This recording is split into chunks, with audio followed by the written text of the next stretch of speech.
Right. Hello everybody and welcome to the session. Welcome to lecture number 4 of our chapter 3 chemical kinetics. Please let me know in the chat box am I clearly audible and visible. एक बार जल्दी जल्दी से बता दो कि आप सभी को मेरी आवाज आ रही है. मैं भी चेक कर लेती हूँ भाई कहाँ रही क्लास 12th 12वीं के बच्चे कहाँ है. 12वीं के बच्चे मिल गए. बताओ भाई आवाज आ रही है. इसके पहले पता है मेरी क्लास तुमको पता है हमेशा टाइम पे होती है. मेरी क्लास टाइम पे ही थी.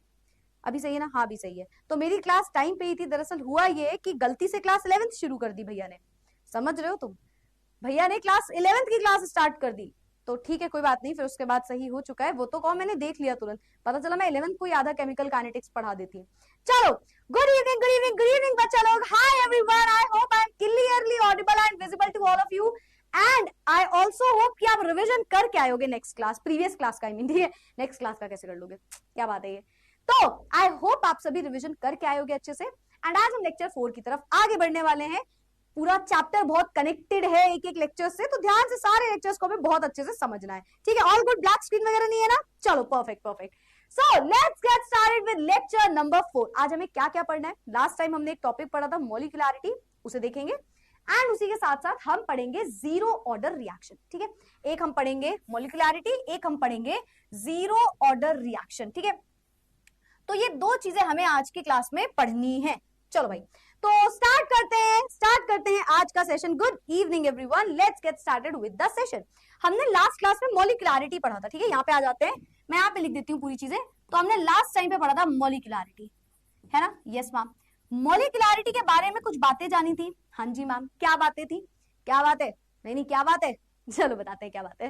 तो मॉलिक्यूलरिटी ये कहता है कि भाई तुम किसी से टकरा रहे हो तो हर टकराने से ला ला ला ला ला वाली ट्यूनिंग नहीं बचती है. कई बार ला ला ला इधर ला पैसे निकाल इस चीज के, है ना? ऐसे वाली ट्यूनिंग भी हो जाती है. मतलब इन शॉर्ट हर मॉलिक्यूल या हर पार्टिकल के टकराने से प्रोडक्ट बने ये जरूरी नहीं.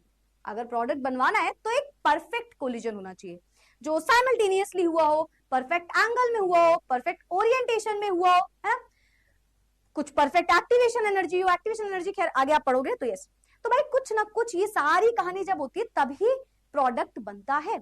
एंड इसी को हम बोलते हैं इसकी मॉलिक्यूलरिटी, कि कितने पार्टिकल्स आपस में टकरा रहे हैं जिससे एक सही तरीके से कोलिजन कर रहे हैं जिससे कि प्रोडक्ट बन रहा है. तो हमने पढ़ा था मॉलिक्यूलरिटी. ठीक है, तो पार्टिकल्स आपस में कोलाइड करेंगे एंड उससे प्रोडक्ट बनेगा. क्या पढ़ा था हमने? कि मैम कुछ पार्टिकल्स होंगे ये कोलाइड करेंगे तो प्रोडक्ट बनेगा. ठीक है, परफेक्ट कोलिजन होगा तो प्रोडक्ट बनेगा. ठीक है, तो जितने नंबर ऑफ पार्टिकल्स कोलाइड कर रहे हैं इन्हें ही हम बोलते हैं, जितने भी नंबर ऑफ पार्टिकल्स कोलाइड कर रहे होंगे उससे ही मिलती है हमें मॉलिक्यूलरिटी. मॉलिक्यूलरिटी, पॉपुलैरिटी नहीं, मॉलिक्यूलरिटी. ठीक है, यस मैम. अच्छा, तो मॉलिक्यूलरिटी जो है वो किस रिएक्शन के लिए निकलती है? तो हम बोलते हैं कि मैम मॉलिक्यूलरिटी जो है वो सिर्फ और सिर्फ एलिमेंट्री रिएक्शंस में हम निकाल सकते हैं, है ना? एलिमेंट्री सिर्फ और सिर्फ एलिमेंट्री रिएक्शंस में हम मॉलिक्यूलरिटी निकाल सकते हैं मैम. क्योंकि मॉलिक्यूलरिटी का मतलब होता है कितने पार्टिकल्स आपस में रिएक्ट कर रहे हैं. रिएक्टेंट स्पीशीज से मतलब होता है रिएक्टेंट हमें, यानी कि रिएक्टेंट से मतलब होता है केवल, है ना? लेकिन मैम अगर हम कॉम्प्लेक्स रिएक्शन की बात करें तो एग्जैक्ट नंबर ऑफ रिएक्टेंट तो हम बता ही नहीं सकते. क्योंकि कॉम्प्लेक्स रिएक्शन क्या होता है मैम? ये भाई आपने एग्जांपल दिया 3A + 2B से मिल रहा है C, पर ये ऐसी हो ही नहीं रही थी रिएक्शन मैम. पहले 2A रिएक्ट कर रहा था लेट्स से B से, तो हमें मिल रहा था P, है ना? फिर ये P रिएक्ट कर रहा था A से, तो हमें मिल रहा था Q. फिर ये Q रिएक्ट कर रहा था B से, तो हमें मिल रहा था C. यहाँ पे P और P कैंसिल, Q और Q कैंसिल, मतलब 3A + 2B से C मिल रहा है. तो ओवरऑल रिएक्शन ये है. तो अगर मैम इस रिएक्शन को देखें तो यहाँ पे हमें P और Q इसके बारे में तो पता ही नहीं था अगर हम ध्यान से देखें तो, जबकि है तो ये रिएक्टेंट ही, है ना? लेकिन क्या हम इस रिएक्शन को देख के बता सकते थे कि इसके अंदर P, Q भी प्रेजेंट है? नो मैम, हम इसे देख के कभी नहीं बता सकते थे कि इसके अंदर P और Q प्रेजेंट है. हम इसे देख के ये बात नहीं बता सकते थे. तो यानी कि नंबर ऑफ रिएक्टिंग स्पीशीज हमें एक्चुअली में पता ही नहीं होता अच्छे से कॉम्प्लेक्स रिएक्शन में. उसके लिए फिर हमें पूरा मैकेनिज्म में जानना पड़ जाता है. तो हम बोलते हैं मॉलिक्युलैरिटी इसके लिए नहीं पढ़ते, हम मॉलिक्युलैरिटी पढ़ते हैं सिर्फ और सिर्फ एलिमेंट्री रिएक्शंस के लिए, ठीक है। Yes ma'am. अच्छा, मॉलिक्युलैरिटी की एक खास बात क्या थी कि जो मॉलिक्युलैरिटी होता है वो 1 हो सकता है, 2 हो सकता है, 0 कभी नहीं हो सकता ना, 1 हो सकता है, 2 हो सकता है, 3 हो सकता है। बट अगर आप सोच रहे हो मोर देन 3, तो ये ऑलमोस्ट इम्पॉसिबल है, ऑलमोस्ट इम्पॉसिबल है, ठीक है। ये हो नहीं सकता, जरूरी नहीं है कि ऐसा हो पाए। ऐसा क्यों नहीं हो सकता मैम? ऐसा इसलिए नहीं हो सकता बेटा क्योंकि मोर देन 3 पार्टिकल्स एग्जैक्टली साइमल, देखो कोलिजन अलग अलग तरीके का होता है, ये जो कोलाइड हम बोल रहे हैं ना, ये साइमल्टेनियसली कोलाइड करना चाहिए, परफेक्ट एंगल पे कोलाइड करना चाहिए, है ना। उसके अलावा क्या था, एक परफेक्ट ओरिएंटेशन होना चाहिए, उसके अलावा एक्टिवेशन एनर्जी परफेक्ट होनी चाहिए, तो बहुत कुछ होना चाहिए। और 4 पार्टिकल्स के साथ ये एक ही साथ हो जाए, ये नेक्स्ट टू इम्पॉसिबल कंडीशन होती है, ठीक है। किसी को कोई डिस्टर्बेंस तो नहीं हो रही है भाई? किसी को कोई आवाज तो नहीं आ रही एक्स्ट्रा? All good? भजन तो नहीं सुनाई दे रहे? हाँ, बाकी सबसे फ्रैक्शन में नहीं, कभी नहीं होगा बेटा, कभी नहीं होगा। लिख लेते हैं इसको। क्या नहीं हो सकता? ये क्या नहीं हो सकता? ग्रेटर देन 3 नहीं हो सकता, ठीक है, 0 नहीं हो सकता, फ्रैक्शन नहीं हो सकता, नेगेटिव नहीं हो सकता, ये सब कभी नहीं हो सकता, ये सारी चीजें नहीं हो सकता, नहीं हो सकता, ठीक है, नहीं हो सकता। नहीं आ रही आपको आवाज? चलो बहुत सही, क्योंकि बगल में हो रहा है भंडारा।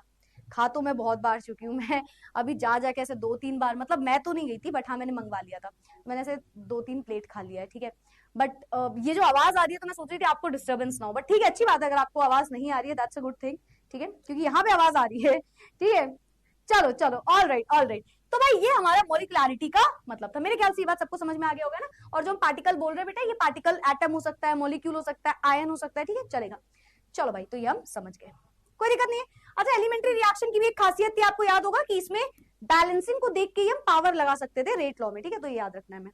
चलो भाई, तो ये मैंने एक रिकैप दे दिया, क्विक रिकैप दे दिया हमारे बच्चों को, है ना। इसको नोट कर लिया होगा सबने, आगे बढ़े।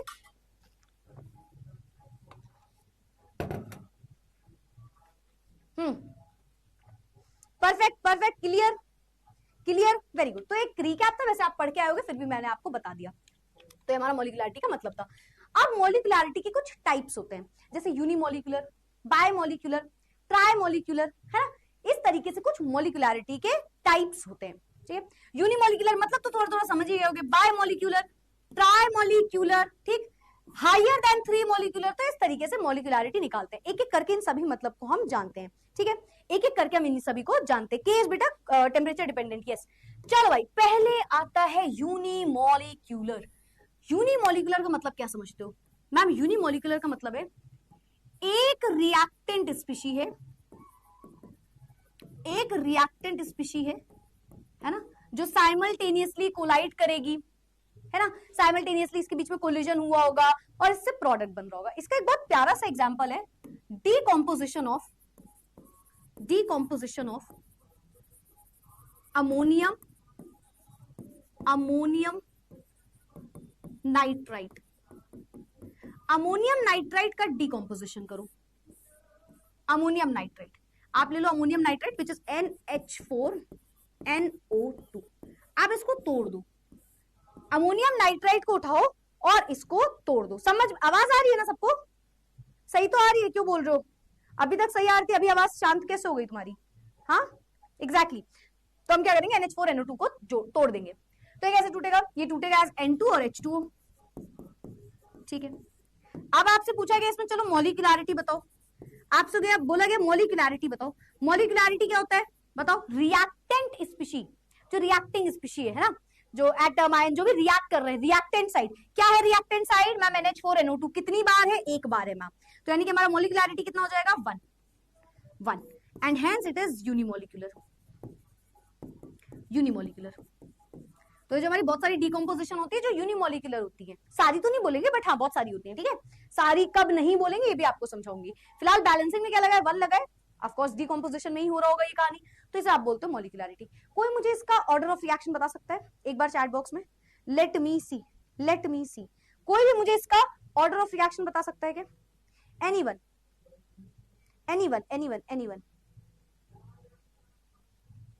एनीवन एनीमम एनीवन एनीवन एनीवन, यहाँ पे 1 मिनट इक्वल टू लगा लेना, हाँ हाँ इक्वल टू लगा लेना, मैंने गलती से वो लगा दिया। बताओ मैम भंडारे में आज क्या था? वो आलू छोले और कद्दू की एक सब्जी थी और पूड़ी थी और छोले चावल भी थे साथ में। So yes 1 3 2 okay okay correct answer is बहुत सारे करेक्ट आंसर आ रहे हैं, कुछ गलत आंसर आ रहे हैं। चलो समझो गलत आंसर वाले भाई, ये गलत कैसे कर सकते हो तुम? हाँ ये कैसे गलत कर सकते हो? गुनाह कर रहे हो बेटा तुम, गलती नहीं कहते हमारी नजरों में इसको, ठीक है। जब आप इसका बेटा ऑर्डर ऑफ रिएक्शन बोलोगे, ऑर्डर ऑफ रिएक्शन कैसे निकलता है? ऐसा करो पहले रेट लॉ लिख लो, रेट लॉ लिख लो, पहले रेट लॉ लिख लो, है ना। रेट लॉ क्या होता है ma'am? Rate of reaction is equals to k a की पावर एक्स बी की पावर वाई, ऐसे ना,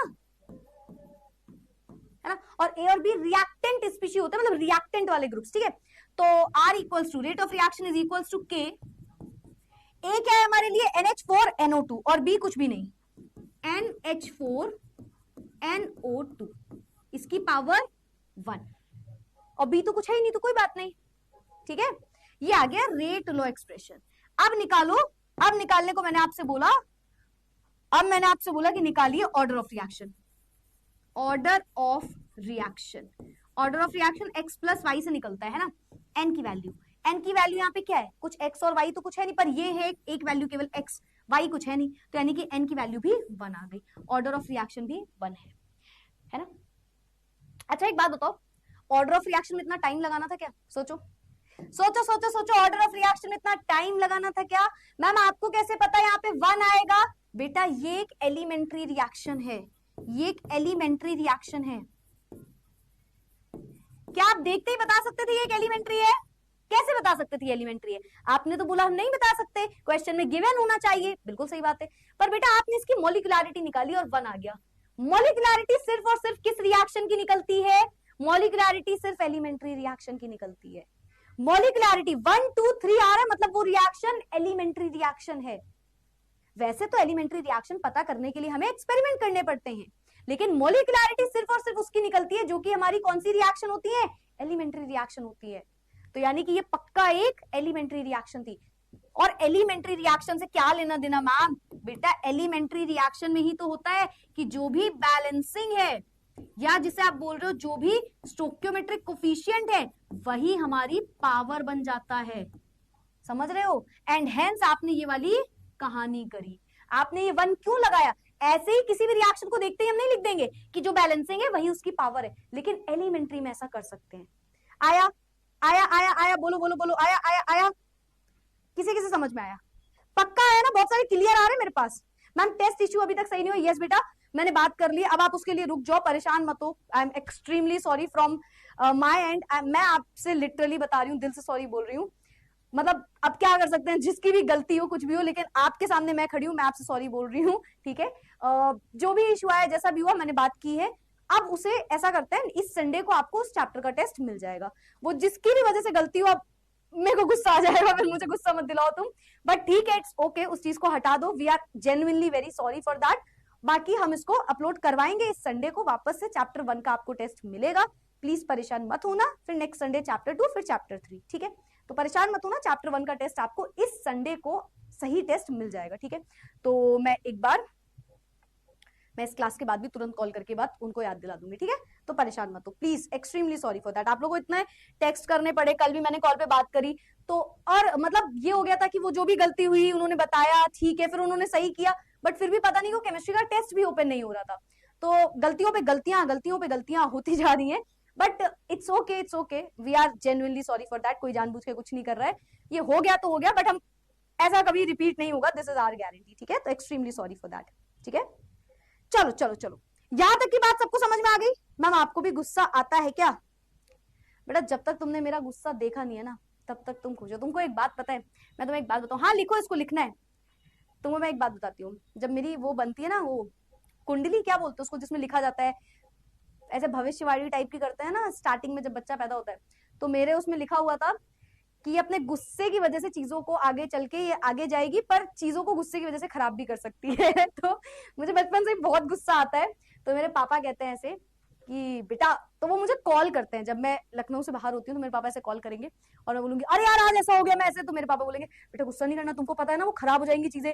बोलूंगी अरे यार इनका अलग चल रहा है। तो हाँ, मैं तुम्हारी क्लास में गुस्सा नहीं करती हूँ, बट मेरे को बहुत गुस्सा आता है, but this is a very bad habit, control करना चाहिए। ठीक है, हो गया हो गया हो गया हो गया। चलो भाई आगे बढ़ जाएं, ये वाली क्लास, ये वाला कॉन्सेप्ट समझ में आ गया, आगे बढ़ते हैं। अच्छा, बाय मॉलिक्यूलर का मतलब बताओ। अरे मैम, दो मॉलिक्यूल्स होंगे, मॉलिक्यूल्स मतलब कोई भी रिएक्टिंग स्पीशी, में बार बार बोलती जा रही है ना, ये साइमल्टेनियसली कोलाइड कर रहे होंगे, साइमल्टेनियसली कोलाइड कर रहे होंगे, है ना, परफेक्ट कोलिजन कर रहे होंगे, फिर प्रोडक्ट बन रहा होगा, है ना, फिर प्रोडक्ट बन रहा होगा, ये सारी चीजें पता है ना, ये सारी चीजें सबको पता है। Yes ma'am. रिएक्शन का एग्जांपल देखो, let's say 2 times of HI को उठाओ, इसको तोड़ोगे तो ये बनेगा H2 plus I2, H2 plus I2, ये बन जाएगा। ठीक है, यस मैम। अब मैंने बोला इसकी मोलिकुलरिटी बताओ, मोलिकुलरिटी बताओ। मैम रिएक्टिंग स्पीशी में 2 ग्रुप्स हैं, ये भी एक डीकॉम्पोजिशन हुआ है ना, तो मोलिकुलरिटी 2 आ गई। ऑफ कोर्स ये कैसी रिएक्शन है मैम, ये रिएक्शन एक यूनिमोलिकुलर रिएक्शन है और साथ ही साथ एलिमेंट्री रिएक्शन है, एलिमेंट्री रिएक्शन है। और ऐसा भी हो सकता है बेटा आपको गिवन भी हो कि एलिमेंट्री है। ठीक है, अच्छा एलिमेंट्री तो बहुत सारी चीजें निकाल सकते हैं, हम रेट लॉ भी निकाल सकते हैं डायरेक्ट देख के ही रिएक्शन, है ना। क्या आ जाएगा rate law, rate of reaction equals to k HI की पावर 2, HI की पावर 2। ऑर्डर ऑफ रिएक्शन भी निकाल सकते हैं, कितना आ जाएगी एड की वैल्यू, डायरेक्टली मैम 2। ठीक है, तो ये आ गए हमारे आंसर। आ गया समझ में, वेरी गुड वेरी गुड, बहुत सारे बच्चों ने 2 बोल दिया, वेरी गुड, परफेक्ट परफेक्ट। आगे बढ़ जाए, आगे बढ़ जाए। मैम अगर आप चुप हो जाओगे तो ढोलक की आवाज सुननी है, बहुत दिन हो गए ढोलक की आवाज आ रही है क्या, थोड़ी थोड़ी आवाज आ रही है क्या। अरे यार देखो, बंद भी नहीं करा सकते है ना, ये तो अच्छी बात नहीं है बंद कराना। मुझे लगा इतने टाइम तक बंद हो जाएगा क्योंकि सुबह से चल रहा है यार। मैंने गलती पता क्या कर दी, थोड़ा कम खा लिया, ज्यादा खा लेते तो अभी तक बंद हो जाता भंडारा। थोड़ा सा ज्यादा ट्रिक लगानी थी मुझे इसमें। वेरी गुड बच्चा, वेरी गुड, ऑलमोस्ट सभी ने मुझे आंसर दे दिया, perfect perfect perfect, very good very good very good. तो आगे बढ़ जाए, ट्राई मॉलिक्यूलर, अच्छा इसको टर मॉलिक्यूलर भी बोलते हैं, पहले तो ट्राई मॉलिक्यूलर भी बोल सकते हो, टर मॉलिक्यूलर भी लिखा रहता है, टर मॉलिक्यूलर रिएक्शन। ठीक है, टर मॉलिक्यूलर का मतलब क्या होगा या ट्राई मॉलिक्यूलर का मतलब क्या होगा, इसका मतलब क्या होगा, एक ही बात है, इसका मतलब होता है 3 मॉलिक्यूल्स होंगे मैम जिन्होंने साइमल्टेनियसली, है ना, simultaneously perfect angle and perfect perfect सारी चीजें मैम कोलाइड किया होगा जिससे कि प्रोडक्ट बना होगा। ठीक है, for example 2 times of NO को अगर आप रिएक्ट करते हो O2 के साथ तो ये बनाता है NO2। हमेशा रिएक्शन बैलेंस करके लिख लिया करो। ठीक है, जैसे यहाँ पे आई गेस, हाँ ठीक है, मतलब जो भी रिएक्शन हो उसको आपको हमेशा क्या कहते हैं, बैलेंस करना है। ठीक है ठीक है ठीक है ठीक है, भंडारा रात तक चलेगा बेटा, पढ़ लो, बाकी सारी चीजें कैसे चलेंगी बता देंगे तुमको। ठीक है, तो हमेशा बैलेंस करके लिख देना। यहाँ पे बैलेंसिंग में क्या है, 2 टाइम नाइट्रोजन, तो यहाँ पे 2 लग जाएगा। कैसा पतला सा 2 बना दिया था यार मैंने, 2 टाइम्स। ठीक है, फिर O कितने हैं, 4 और 4। ठीक है, बैलेंस हो गया। अच्छा, मॉलिक्यूलरिटी कैसे निकलेगी मैम, रिएक्टिंग स्पीशी, रिएक्टेंट कितने हैं, यहाँ पे कुछ नहीं मतलब 1, तो टोटल 2 + 1 यानी कि 3, है ना, 3 हो सकती है मॉलिक्यूलरिटी। अच्छा अच्छा, ये कैसी रिएक्शन है मैम, ये पक्का एक एलिमेंट्री रिएक्शन रही होगी, एलिमेंट्री रिएक्शन रही होगी, है ना, elementary reaction.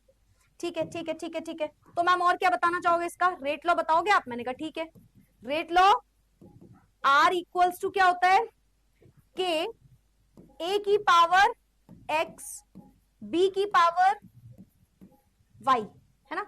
Order of reaction N equals to, मैं साथ साथ बताती जा रही हूँ, मतलब आपको सारी चीजें पता होनी चाहिए ना, 2 + 1 3।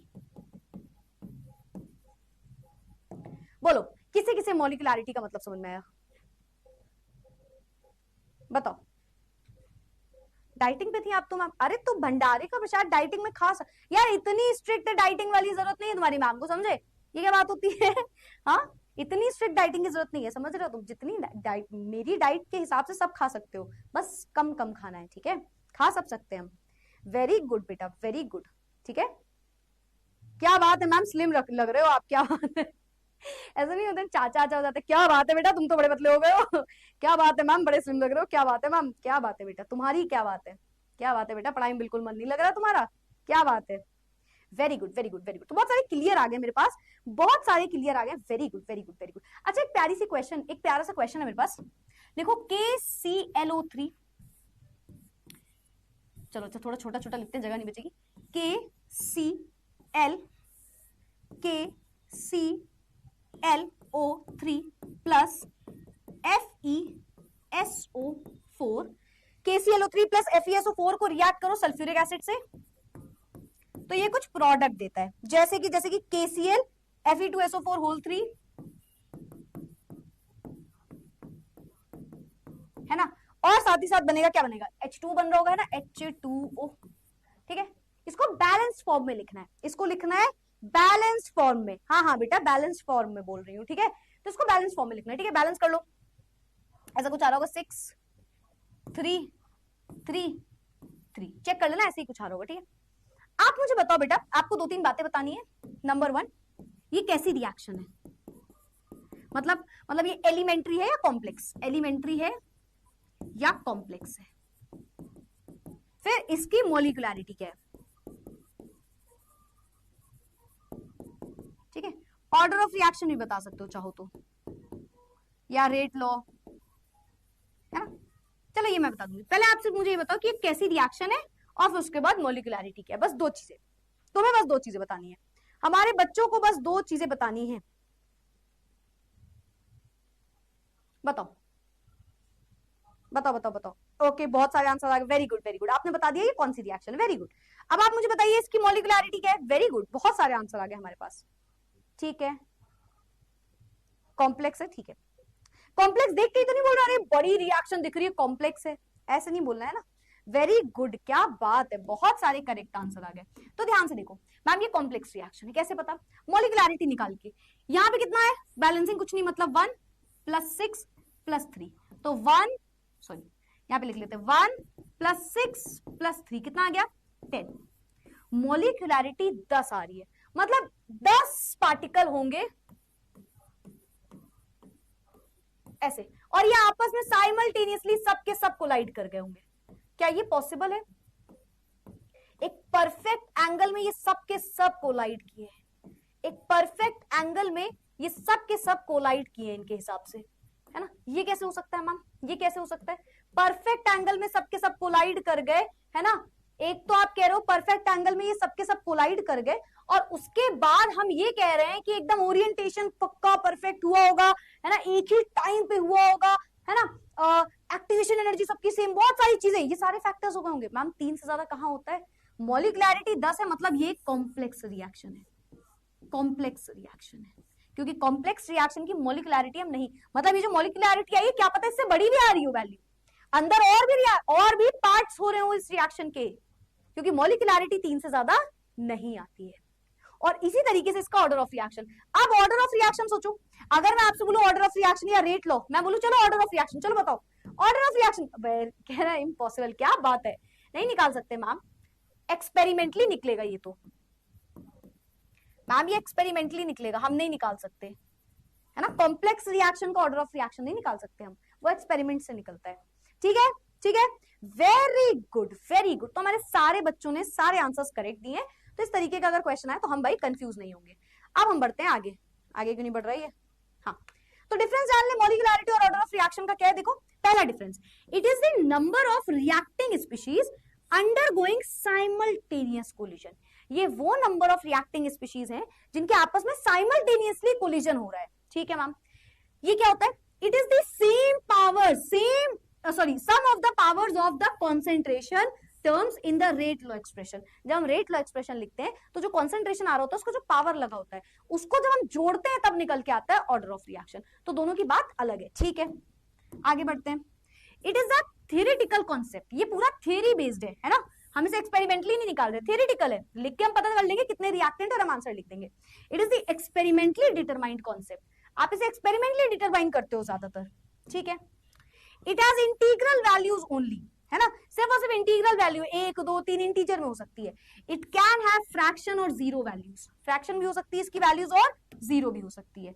Can not be greater than 3, 3 से बड़ी वैल्यू नहीं होती मॉलिक्युलैरिटी की, कैन बी ग्रेटर देन 3, ठीक है।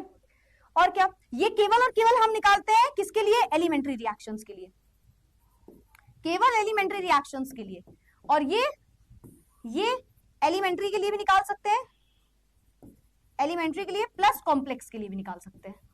भले कॉम्प्लेक्स के लिए हम एक्सपेरिमेंट से निकालते हैं पर निकाल सकते हैं, ठीक है, कैलकुलेट कर सकते हैं। चलो भाई, तो ये आ गया हमारा पूरा का पूरा डिफरेंस इनके बीच का, ठीक है। डिफरेंस याद रहेगा बेटा। अब दोनों चीजें सबको अच्छे से समझ में आ गई, इन दोनों में कंफ्यूज नहीं होना, इन दोनों में आपको बिल्कुल भी कंफ्यूज नहीं होना, आपको इसका मीनिंग पता होना चाहिए, क्या होता है मॉलिक्युलैरिटी, क्या होता है ऑर्डर ऑफ रिएक्शन, ठीक है। परफेक्टली समझ में आ गई ना ये बातें हमारे बच्चों को, एकदम अच्छे से क्लियर हो गई, तो हम आगे बढ़ जाएंगे नेक्स्ट टॉपिक में। अच्छे से समझ में आ गई ना, आ गई आ गई आ गई आ गई, very good very good very good. तो आगे बढ़ते हैं, अब हम आते हैं जीरो ऑर्डर रिएक्शन। अच्छा नाम से समझो, जीरो ऑर्डर रिएक्शन, नाम समझो, जीरो ऑर्डर रिएक्शन मतलब ऑर्डर ऑफ रिएक्शन जीरो है, काइंड ऑफ पहले ऐसा करते हैं, सब समझ ही लेते हैं फिर पढ़ेंगे, ठीक है। Zero order reaction, zero order reaction, zero order reaction क्या मतलब है मैम इसका?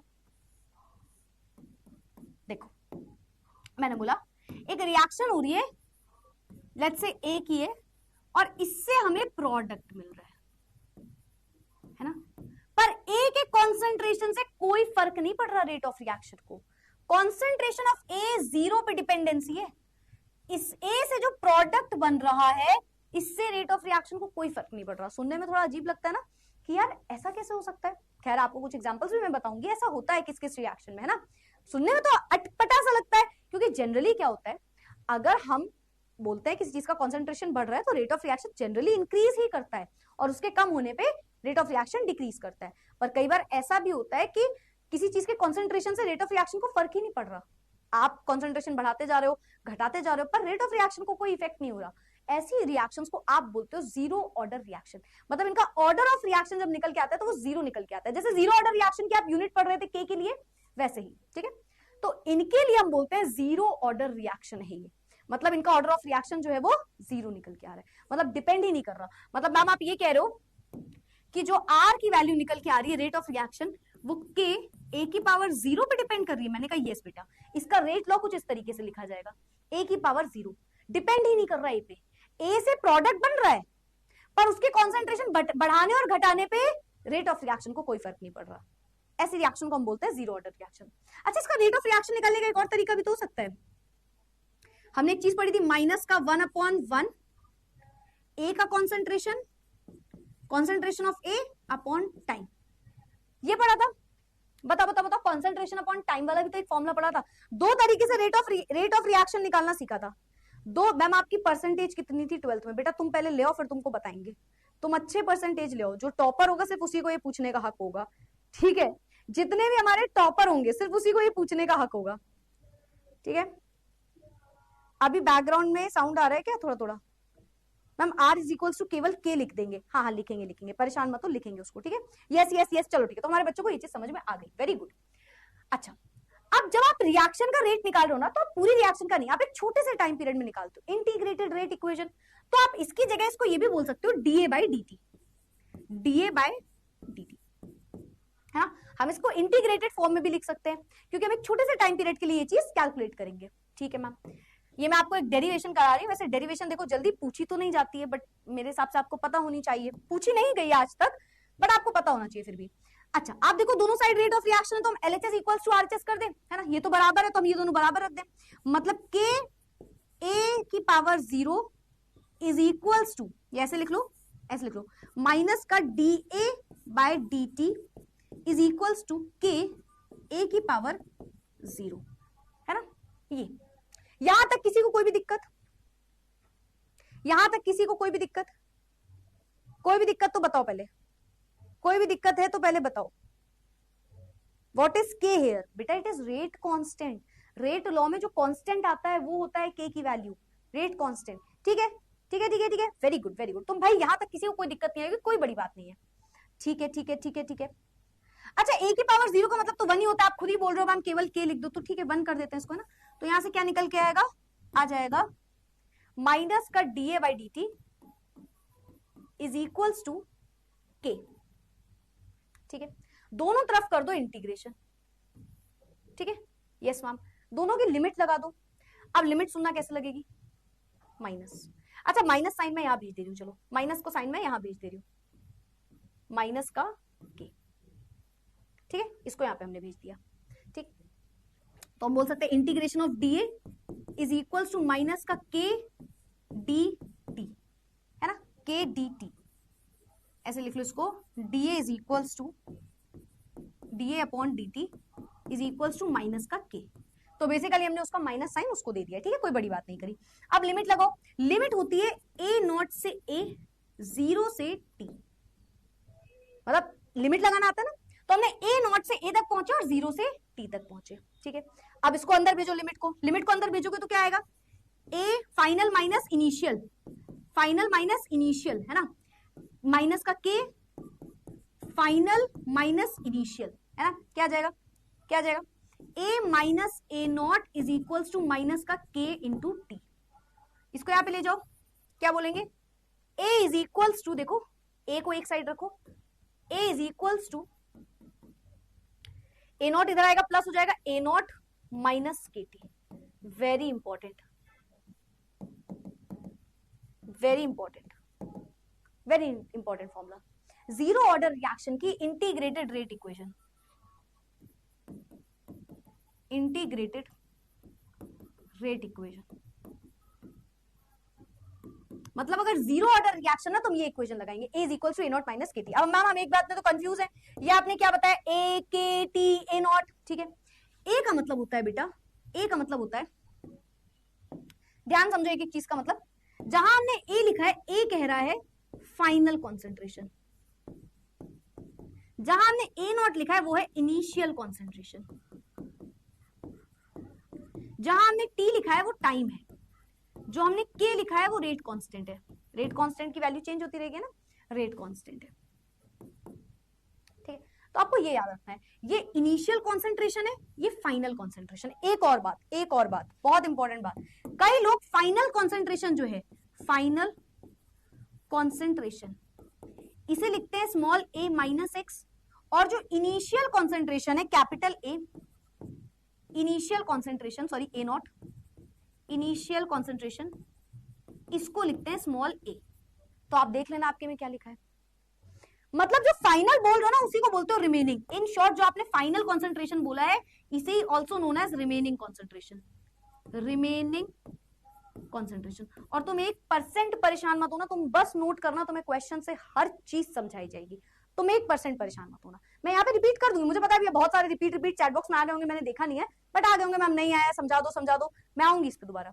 बट आपको ये मैं क्वेश्चन से एक एक चीज समझा दूंगी, पर एक भी पॉइंट लिखना मिस मत करना, एक भी पॉइंट लिखना मिस मत करना, मैं आपको सब समझा दूंगी मतलब। ठीक है, चलो अब बताओ, अब बताओ मैम आपने r equals to minus d a by d t में माइनस 1/1 क्यों लगाया है, सबको पता है क्यों लगाया है यार, मैंने बोला a से प्रोडक्ट बन रहा है, इस रिएक्शन का मतलब क्या है, इस रिएक्शन का मतलब है कोई एक रिएक्टेंट है a बेटा, उससे प्रोडक्ट बन रहा है, और यहाँ पे कुछ नहीं लगा मतलब इसका, इसकी बैलेंसिंग में 1 लगा है, कुछ नहीं मतलब 1 लगा है ना, कुछ नहीं मतलब 1 लगा है। ठीक है, 1।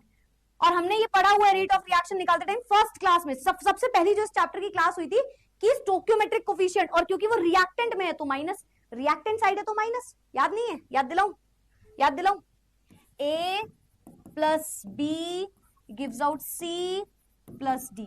तो रेट ऑफ रिएक्शन निकालते हैं 1/a, a का concentration with respect to time, और क्योंकि ये रिएक्टेंट है तो माइनस 1/b, b का concentration with respect to time, delta delta लगाते रहना हर जगह, इक्वल्स टू 1/c, इस बार प्लस का, कैपिटल C का concentration with respect to time, and 1/d, d का concentration with respect to time. तो क्योंकि ये दोनों रिएक्टेंट थे, जो रिएक्टेंट होता है उसके आगे माइनस लगता है, और जो प्रोडक्ट होता है उसके आगे प्लस लगता है, और नीचे क्या आता है, जो उसका स्टोक्योमेट्रिक कोफिशिएंट होता है ना। तो मैंने यहाँ पे ऐसे 1 दिखा दिया, नहीं भी दिखाते तो चलता, केवल माइनस लगा देते, पर ताकि आपको याद आए वो वाली बात, इसलिए 1/1 लिख के दिखाया है कि हमने ये चीज पढ़ी हुई थी। ठीक है, और पूछो, कुछ पूछना है किसी को, 10 मतलब 10 क्यों लिख रहे हो? 10 क्यों लिख रहे हो? मैंने कुछ पूछा था क्या? 10 क्यों लिख रहे हो सब लोग? मैंने कुछ पूछ लिया था क्या? डेल्टा डेल्टा, हाँ डेल्टा लगा लेना। मैम एक बार प्रोडक्ट वाला फिर से समझा दो, मैं आपको पूरा समझाऊंगी। ये तो सिर्फ मैंने समझाया, अभी तो रीडिंग भी करनी है ना। जीरो ऑर्डर का मतलब है एक ऐसी रिएक्शन जिसमें जो रिएक्शन हो रही है उससे प्रोडक्ट बन रहा है, ऑफ कोर्स, ठीक है, पर जो रिएक्टेंट है उस पर डिपेंड नहीं कर रही रेट ऑफ रिएक्शन, ठीक है, उस पर डिपेंड नहीं कर रही रेट ऑफ रिएक्शन। एक ही कॉन्सेंट्रेशन से कैसे फर्क नहीं पड़ता? मैम एग्जांपल समझाऊंगी तुम्हें कौन कौन सी रिएक्शन होती है। जीरो ऑर्डर, यस बेटा, जीरो ऑर्डर रिएक्शन। मुझे नहीं पता आप लोग 10 क्यों लिख रहे हो, आई एम सॉरी, मुझे नहीं पता क्यों लिख रहे हो तुम लोग 10।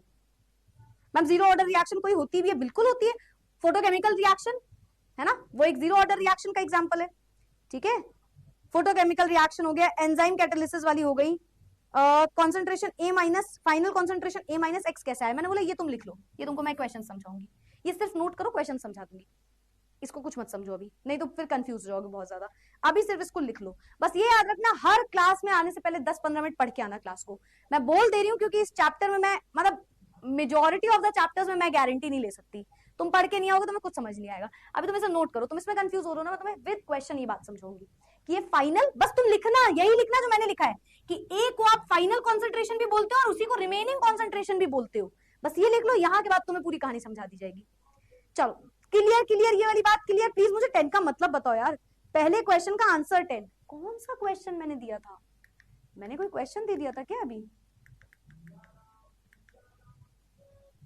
अच्छा, ये इतनी देर से ये वाला 10 लिख रहे हो, क्या बातें करते हो यार। चलो तो मेरे ख्याल से ये वाली बात समझ गए। चलो आते हैं जीरो ऑर्डर रिएक्शन में। देखो यहाँ तक की बात सबने लिख ली होगी, सबने समझ ली होगी, है ना। जीरो ऑर्डर रिएक्शन से क्वेश्चन आते हैं, बहुत इंपॉर्टेंट है बेटा, सिर्फ जीरो और फर्स्ट ऑर्डर से ही आते हैं आपके में, ठीक है, बहुत इंपॉर्टेंट है, बहुत ज्यादा इंपॉर्टेंट है, ठीक है, ठीक है, ठीक है, ठीक है, ठीक है, ठीक है। चलो very good, very good, clear, मतलब 10-10 लिख लिख के कंफ्यूज कर दिया मुझे।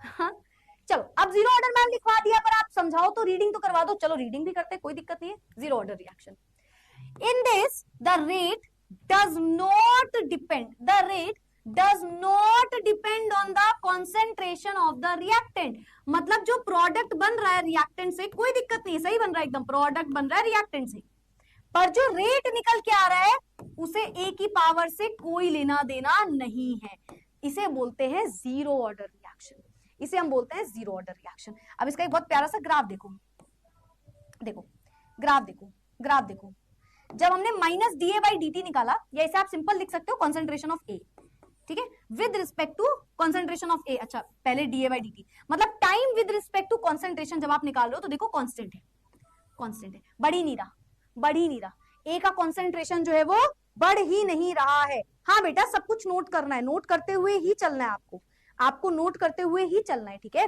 हमें सिर्फ और सिर्फ ये सारी चीजें नोट करते हुए चलना है, ठीक है। मैं तो सोच रही हूँ इसे भी मैं एक जगह लिख ही दूं, इसे भी ऐसा करते हैं, एक जगह लिख लेते हैं, रुको, इसको भी एक जगह लिख लेते हैं। लेट्स से मैंने आपको बोला आपको एक ग्राफ बनाना है, ग्राफ बनाना है rate with respect to concentration of A, A के कॉन्सेंट्रेशन से, तो आप बोलोगे मैम ये कुछ इस तरीके से ग्राफ बनेगा, प्लेन ग्राफ, क्योंकि रेट पे ए की कॉन्सेंट्रेशन से कोई फर्क ही नहीं पड़ता। ए देखो बढ़ता जा रहा है, देखो ए की वैल्यू बढ़ती जा रही है, 5, 10, 15, 20, 25 लेट से बढ़ रही है, पर देखो रेट एकदम कांस्टेंट है, रेट इज कांस्टेंट। ए की कॉन्सेंट्रेशन बढ़ाने पे रेट को कोई फर्क नहीं पड़ रहा, मतलब टाइम के साथ अगर हम देखेंगे मैम तो रेट नहीं बढ़ेगा, नहीं बेटा, टाइम के साथ साथ रेट ऑफ रिएक्शन नहीं बढ़ेगा। जीरो ऑर्डर में टाइम बढ़ रहा है पर रेट नहीं बढ़ रहा, जीरो ऑर्डर, हम बात किसकी कर रहे हैं, zero order reaction, zero order reaction, हम बात कर रहे हैं जीरो ऑर्डर रिएक्शन की। टाइम बढ़ रहा है, रेट नहीं बढ़ रहा, कॉन्सेंट्रेशन बढ़ रहा है, रेट नहीं बढ़ रहा, कौन सी रिएक्शन है, जीरो ऑर्डर रिएक्शन है। मैम ये पूछा जा सकता है, बिल्कुल पूछा जा सकता है बेटा, graph is very very important, graph भी बहुत इंपॉर्टेंट होता है। कई बार क्या आप जितने भी प्रीवियस ईयर देखोगे ना, बहुत बार वो डायरेक्ट ग्राफ से ही पूछ लेते हैं हमसे, बहुत बार तो वो डायरेक्ट ग्राफ से ही हमसे क्वेश्चन पूछ लेते हैं, ठीक है, तो हमसे ग्राफ से पूछे जा सकते हैं क्वेश्चन। अच्छा आपने अभी भी एक जीरो ऑर्डर रिएक्शन का इंटीग्रेटेड रेट इक्वेशन पढ़ी, क्या आई इक्वेशन, क्या आई थी रेट इक्वेशन, रेट इक्वेशन क्या निकल के आई थी, A is equals to A naught minus के टी, ये निकल के आया था। इसे y equals to M X plus C में बदल सकते हो, बताओ, ऐसे बोल सकते हो a is equals to minus का k into t plus a naught, है ना। इसको इधर लिख दिया, इसको इधर लिख दिया, कोई बड़ी बात नहीं करी हमने, ठीक है। क्यों करी बताती हूँ। इसको बोलोगे y इक्वल टू, ये हो गया m इंटू एक्स प्लस ये हो गया c, तो माइनस का m, इसे क्या बोलते हो, स्लोप। इसका स्लोप नेगेटिव है, वेरी इंपॉर्टेंट पॉइंट। स्लोप निकालना आता है ना, y2 minus y1 upon x2 minus x1 या tan थीटा जो निकालते हो, इसका जो स्लोप निकल के आएगा वो नेगेटिव स्लोप निकल के आएगा। इसका जो स्लोप निकल के आएगा वो नेगेटिव निकल के आएगा। बोलो आया, 10 मत करो भाई, ठीक है। इसका जो स्लोप निकल के आएगा वो नेगेटिव निकल के आएगा। इसका भी एक ग्राफ बना ले क्या, बताओ, इसका भी एक ग्राफ बना। अगर मैंने बोला कॉन्सेंट्रेशन ऑफ ए का जो ग्राफ है उसको बताओ टाइम के साथ साथ, टाइम के साथ साथ इसका कॉन्सेंट्रेशन बताओ, final concentration with respect to time कैसा आएगा मैम, नेगेटिव स्लोप आएगा। नेगेटिव स्लोप मतलब कुछ इस तरीके से, इस तरीके से। इसका स्लोप जो है वो कैसा है, स्लोप, स्लोप मैम स्लोप निकल के आएगा माइनस एम। कैसे निकल के आएगा, माइनस के टी, यानी कि नेगेटिव स्लोप है, नेगेटिव स्लोप है। जो tan थीटा करके निकालते हो ना, tan थीटा, या y2 minus y1 upon x2 minus x1, वो। बोलो क्लियर हुई ये वाली बात, क्लियर हुई ये वाली बात, समझ में आई ये वाली बात। माइनस एम से स्लोप निकले, माइनस एम तो स्लोप है, मतलब आप अगर ओवरऑल एम की वैल्यू लिखना चाहो लिख लो, यहाँ पे एम लिखना चाहो तो लिख लो, विच इज माइनस के। ऐसे निकलता है इसका स्लोप, नेगेटिव स्लोप। कैसा स्लोप होता है, नेगेटिव स्लोप होता है बेटा। कैसा स्लोप होता है, नेगेटिव स्लोप होता है। एट एनी टाइम पे आप ये निकाल रहे हो, कॉन्सेंट्रेशन ऑफ ए निकाल रहे हो किसी भी टाइम पे, किसी भी टाइम पे कॉन्सेंट्रेशन और रेट वाले का स्लोप भी नेगेटिव आएगा। कॉन्सेंट्रेशन और रेट ये वाला ना, ये नेगेटिव आएगा। इन दोनों का तो सेम रहेगा, स्ट्रेट लाइन। इनका तो कोई, ये थोड़ी बढ़ रहा है टाइम के साथ साथ। जैसा अगर इसको आप ज्वाइन करोगे तो ये ए नॉट निकल के आएगा इनिशियली, और यहाँ पे टाइम टी पे आएगा, और ये एक नेगेटिव स्लोप होता है, ये एक नेगेटिव स्लोप होता है। फाइनल कॉन्सेंट्रेशन ऑफ ए जब आप मैच करते हो तो एक नेगेटिव स्लोप निकल के आता है। ये आपको मैंने यहाँ से बताया, इसकी रेट इक्वेशन से बताया, ठीक है। तो आप इसको रटना नहीं, मैं तो चाहूंगी मतलब आप समझो, जैसे मैंने आपको पूरा लिख के दिखाया है, डेरिवेशन करके दिखाया है, कहाँ से चीजें आ रही हैं। बाकी आपके ऊपर, अगर आपको याद करना है तो बस फिर याद कर लो, स्लोप माइनस के से निकलता है इसका। इंटीग्रेटेड रेट इक्वेशन का स्लोप माइनस के से निकलता है, तो आप याद कर सकते हो। मतलब मैं नहीं आपको बोलूंगी, मैं हमेशा बोलती हूँ एग्जाम में जाके ये चीजें भूलो ना, तो इनिशियली चीजों को बहुत अच्छे से समझना स्टार्ट किया करो। हाँ, रिवीजन के टाइम पे आप चीजों को याद भी करो। मैं कभी अगेंस्ट नहीं होती हूँ इस बात के कि आपको चीजें याद नहीं करनी चाहिए, बिल्कुल करनी चाहिए, बिल्कुल करनी चाहिए, लेकिन समझने के बाद, बिना समझे नहीं, बिना समझे याद नहीं करनी चाहिए। यस बेटा, तीनों ग्राफ इंपॉर्टेंट है, तीनों ही ग्राफ इंपॉर्टेंट है, तीनों ही ग्राफ इंपॉर्टेंट है। बताओ clear, clear clear clear clear. ये आप रिएक्टेंट की बात कर रहे हो, प्रोडक्ट की बात करते तो नीचे से ऊपर ग्राफ जाता, ठीक है। प्रोडक्ट की बात करते तो यही ग्राफ हमारा नीचे से ऊपर जा रहा होता। Clear clear clear clear. Slope नहीं आया मैम, स्लोप नहीं आया। Slope normal y equals to mx plus C बचपन में पढ़ा है, बस वही कि y equals to mx plus C में अगर आप इस इक्वेशन को रख दोगे तो यहाँ पे m की वैल्यू k के बराबर आती है।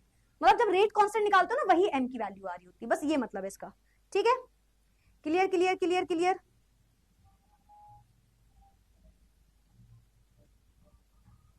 Ma'am thank you so much, आपकी वजह से मेरे स्कूल एग्जाम और टेस्ट में हमेशा फुल मार्क्स आते हैं और मैं अपनी स्कूल केमिस्ट्री टीचर की सबसे फेवरेट स्टूडेंट बन गई हूँ।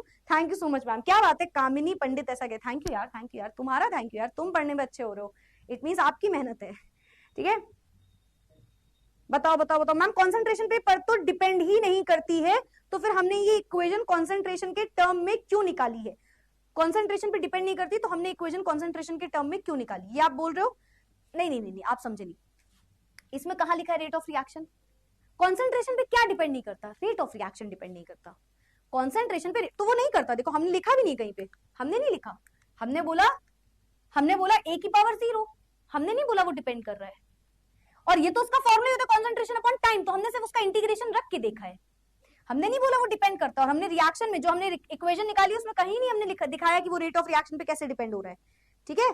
उसमें हमने कहीं नहीं निकाला कि ये रेट ऑफ रिएक्शन पे कैसे डिपेंड हो रहा है, तो रेट ऑफ रिएक्शन पे डिपेंड नहीं करता। जैसा कि देखो यहाँ पे भी लिखा है, does not depend on the concentration of reactant, क्या रेट, रेट डिपेंड नहीं करता, तो हमने निकाला भी नहीं है कहीं भी, ठीक है। तो इस तरीके से देखो इसके ग्राफ बने हुए हैं, एक ये ग्राफ बना हुआ है, एक ये ग्राफ बना हुआ है, की पॉइंट्स लिखे हैं मैंने आपको, सारे पॉइंट्स बता दिए, सब कुछ बता दिया मैंने आपको, तो आप चाहो तो रीड कर लो, बाकी आपको मैम ने सब कुछ बता दिया। अच्छा यहाँ पे जीरो ऑर्डर रिएक्शन लिखा है, चलो इस पेज को हटा देती हूँ क्योंकि मैंने ऑलरेडी आपको बता दिया ये वाला पेज, ठीक है। Half life of zero order, half life का मतलब बताओ। बस वही मैम, जिस दिन वो गई थी मेरी जिंदगी आधी हो गई थी। नहीं बेटा, वो तो तुम्हारे काम की वजह से, I mean sorry, half life की अगर हम बात करें, आधी जिंदगी मतलब मैम, मतलब एक रिएक्शन को 50% जब रिएक्शन कंप्लीट हो गई तो उसे आप बोलते हो उसकी हाफ लाइफ। मतलब हाफ लाइफ का मतलब है, लेट्स से 10 मिनट में रिएक्शन हो रही थी और 5 मिनट पे हमें आधी रिएक्शन हो गई, 5 मिनट में 50% रिएक्शन हो गई, तो इसे आप हाफ लाइफ बोलते हो, हाफ लाइफ, ठीक है। तो मतलब 50% रिएक्शन जब खत्म होती है उसे हम बोलते हैं हाफ लाइफ। अच्छा, आपने अभी इक्वेशन पढ़ी, जीरो ऑर्डर रिएक्शन की बात हो रही है। जीरो ऑर्डर रिएक्शन मतलब ए के कॉन्सेंट्रेशन से कोई फर्क नहीं पड़ेगा हमारे रिएक्टेंट रेट ऑफ रिएक्शन को, है ना, इसकी पावर 0 पे डिपेंड कर रहा होगा। और हमने इसकी इक्वेशन पढ़ी, A is equals to A naught minus के T, A is equals to A naught minus के टी।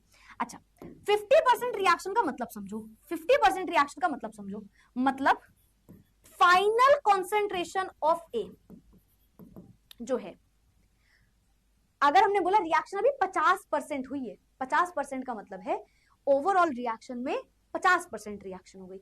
मतलब अगर मैंने इनिशियली ऐसे इमेजिन करो, अगर मैंने शुरुआत में 100 मोल पर लीटर का 100 कॉन्सेंट्रेशन जो है वो 100 थी, पहले 100 कॉन्सेंट्रेशन थी इनिशियली, मतलब ए नॉट, और अब रिएक्शन 50% हो गई, तो ए नॉट आधा हो गया होगा ना, ए नॉट बाई 2 हो गया होगा, यस और नो।